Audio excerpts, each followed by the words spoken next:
I grew up convinced my father hated me. Every interaction felt strained, every word laced with disappointment.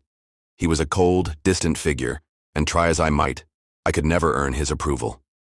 My stepmother, however, was always there to reinforce this narrative. With saccharine smiles and carefully chosen words, she painted a picture of a daughter who was constantly falling short, a perpetual disappointment to her father. The truth was, my biological mother passed away when I was very young. I don't remember much of her, just snippets of warmth and laughter that felt like distant dreams. My father remarried when I was 8. My stepmother, Clara, was beautiful, poised, and seemed, on the surface, to be everything my father could have wanted. She quickly filled the void left by my mother, or so I thought. Looking back, the subtle shifts in my father's demeanor began around that time. He became more withdrawn, more critical, and less present. Clara was a master manipulator. She excelled at creating wedges between me and my father, using my childish mistakes as evidence of my inherent flaws. "Your father works so hard, dear," she would say, her voice dripping with false sympathy. "It's a shame you can't be more helpful around the house. He deserves some peace when he comes home." These comments, innocuous on their own, slowly eroded my self-esteem. I began to believe I was a burden, a constant source of stress for my father. I tried harder, of course, but my efforts were always met with criticism, or dismissed entirely. Clara made sure of that. She would help me with chores, subtly sabotaging my efforts so that my father would find fault.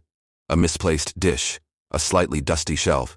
These became monumental failures in his eyes, proof of my incompetence. As I grew older, the distance between my father and me widened. We rarely spoke, and when we did, it was usually to argue. Clara reveled in these conflicts, positioning herself as the peacemaker, the voice of reason. In reality, she was the one fueling the flames, whispering poison in my father's ear, turning him against me. By the time I left for college, our relationship was irreparably damaged. I moved across the country, eager to escape the toxic atmosphere of my childhood home. I saw my father sporadically over the years, during holidays or special occasions. But even then, Clara's presence loomed large, casting a shadow over every interaction. Then came the call. My father had passed away suddenly, a heart attack. I felt a strange mix of grief and numbness. Grief for the father I never had, and numbness from the years of emotional neglect. I returned home for the funeral, dread hanging heavy in the air. Clara, dressed in black, was the picture of the grieving widow. She clung to my arm, her eyes red and swollen, murmuring platitudes about his wonderful life. I wanted to recoil from her touch, but I forced myself to remain composed. After the funeral, Clara invited me to stay at the house for a few days to help sort through my father's belongings. I agreed, partly out of obligation, partly out of a morbid curiosity. I wanted to understand what had driven him to treat me so poorly. The house was filled with memories, both good and bad. As I sifted through old photo albums and mementos, I stumbled upon a locked wooden box tucked away in the back of his closet. I had never seen it before. Driven by an insatiable need to know, I found a small hairpin and managed to pick the lock. Inside, I found stacks of letters, bundles of photographs, and a small leather-bound journal. My heart pounded in my chest as I began to read. The letters were addressed to me, written in my father's handwriting. They spanned years, from my childhood to my early adulthood. Each letter was filled with love, pride, and regret. He wrote about how much he missed my mother, how difficult it was to raise me alone, and how much he admired my strength and resilience. He also wrote about Clara. At first, his entries were neutral, describing her as a kind and supportive presence in his life. But as time went on, his tone shifted. He began to express concerns about her behavior, her constant need for control, and her subtle attempts to isolate him from me. "I'm worried about Clara's influence on Sarah," he wrote in one entry. "She seems to be deliberately trying to create a rift between us. I've tried to talk to her about it, but she dismisses my concerns as paranoia." In another letter, dated just a few months after their marriage, he wrote, "I overheard Clara talking to her sister on the phone. She said she was going to mold Sarah into the daughter I always wanted. It chilled me to the bone. I don't want her to change Sarah. I love her just the way she is." The photographs were equally revealing. There were pictures of me and my father laughing, playing, and simply spending time together. These were moments I had completely forgotten, erased from my memory by years of negativity. But there they were, proof that there had been a time when my father loved me unconditionally. The journal was the most damning evidence of all. In it, my father detailed Clara's manipulative tactics, her constant lies, and her relentless efforts to turn him against me. He described how she would intercept my letters, rewrite my birthday cards, and even sabotage my attempts to connect with him. "I feel like I'm losing my daughter," he wrote in one entry. "Clara has poisoned her mind against me. I try to tell Sarah how I feel, but she doesn't believe me. She thinks I hate her." He also wrote about his attempts to confront Clara, but she always denied everything, turning the blame back on me. He felt trapped, isolated, and powerless to stop her. As I read through the letters, the photographs, and the journal, the truth became blindingly clear. My father hadn't hated me. He had loved me deeply, but he had been manipulated and controlled by a woman who was determined to destroy our relationship. Clara had systematically isolated me from my father, poisoning his mind against me and rewriting our shared history. She had created a false narrative, one that I had believed for years. I felt a surge of anger, a burning rage that threatened to consume me. How dare she? How dare she steal my father from me, twist his words, and turn him against his own daughter? I knew I couldn't let her get away with it. I had to expose her lies, to reveal the truth to everyone who had been deceived by her. The next day was the reception after the funeral. Family and friends gathered at the house to pay their respects and share memories of my father. Clara, ever the gracious hostess, circulated among the guests, accepting condolences and offering words of comfort. I watched her, my heart pounding in my chest. I knew this was my chance. I had to say something, to do something. As Clara approached me, I took a deep breath and steeled myself. "Clara," I said, my voice trembling slightly, "can I have a word with you?" She smiled sweetly. "Of course, dear, what is it?" I led her to a quiet corner of the room, away from the other guests. "I found something in my father's closet," I said, my voice barely above a whisper. Her eyes widened slightly, but she maintained her composure. "What did you find?" I pulled out the letters, the photographs, and the journal. "I found these," I said, holding them out for her to see. Her face paled. She reached for the documents, but I pulled them back. "I think everyone should see these," I said, my voice growing stronger. "No," she said, her voice sharp. "You can't do that."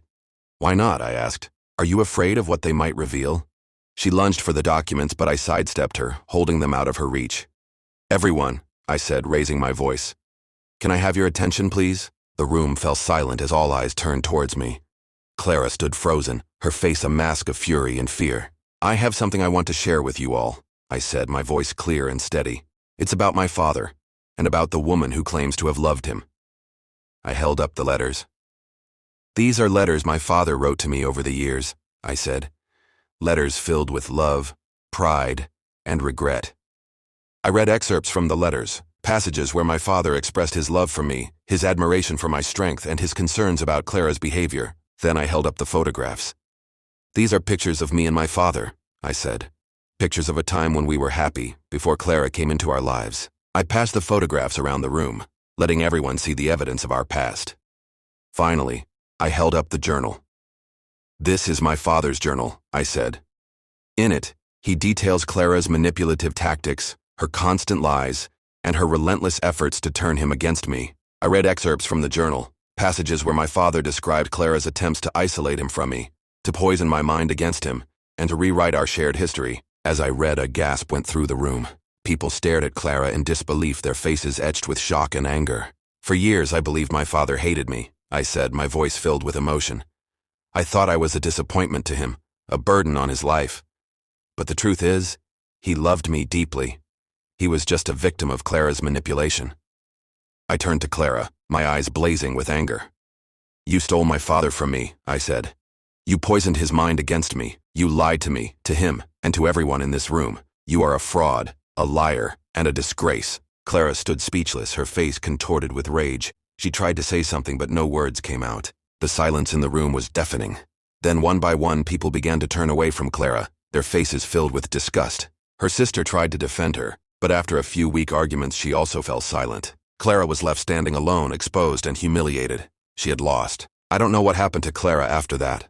I heard she moved away, changed her name, and started a new life. But I don't care. She is no longer a part of my life. What matters is that I finally know the truth. My father loved me. He always loved me. And that is enough. The funeral reception ended abruptly after my revelation. The atmosphere was thick with shock and disbelief. Many guests approached me afterward, offering their condolences and apologies. They confessed that they had always suspected Clara was manipulative, but they had never realized the extent of her deception. My father's siblings, whom I had rarely seen due to Clara's influence, were particularly supportive. They embraced me warmly, expressing their regret for not being more involved in my life. They admitted that Clara had always kept them at a distance, subtly poisoning their perception of me. "We should have known better," my aunt sobbed, clutching my hand. "Your father was always so proud of you. We should have seen through Clara's lies." In the days that followed, I spent time with my father's family, forging new bonds and strengthening existing ones. We shared stories about my father, reminiscing about his kindness, his humor, and his unwavering love for his family. It was a healing experience, a way to reclaim the memories that Clara had tried to erase. I also began to sort through my father's legal affairs. To my surprise, I discovered that he had secretly changed his will shortly before his death.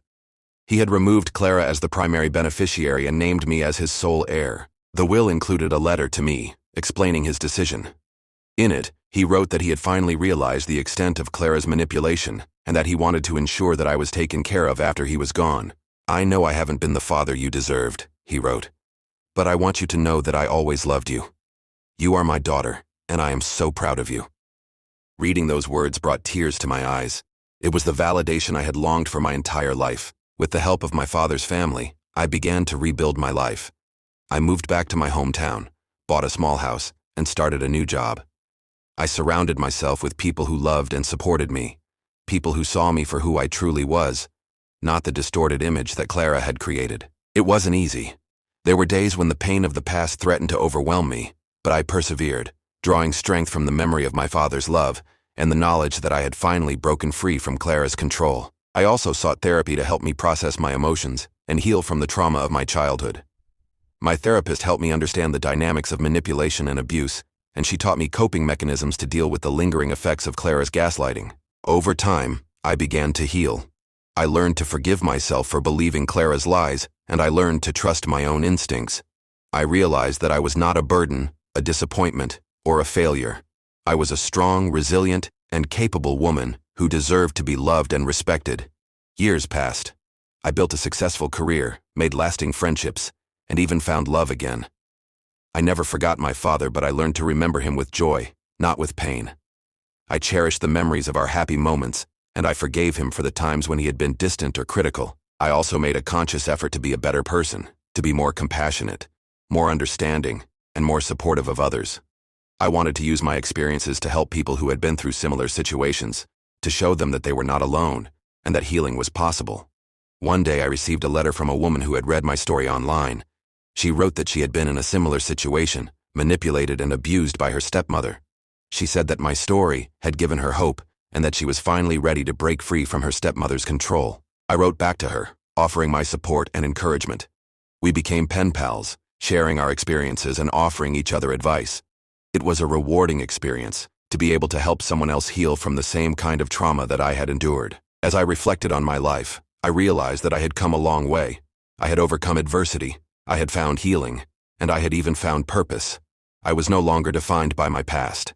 I was defined by my present, by my choices, and by my ability to love and be loved. I also realized that my father's love had never truly left me. It had been buried beneath layers of manipulation and deceit, but it had always been there, waiting to be uncovered.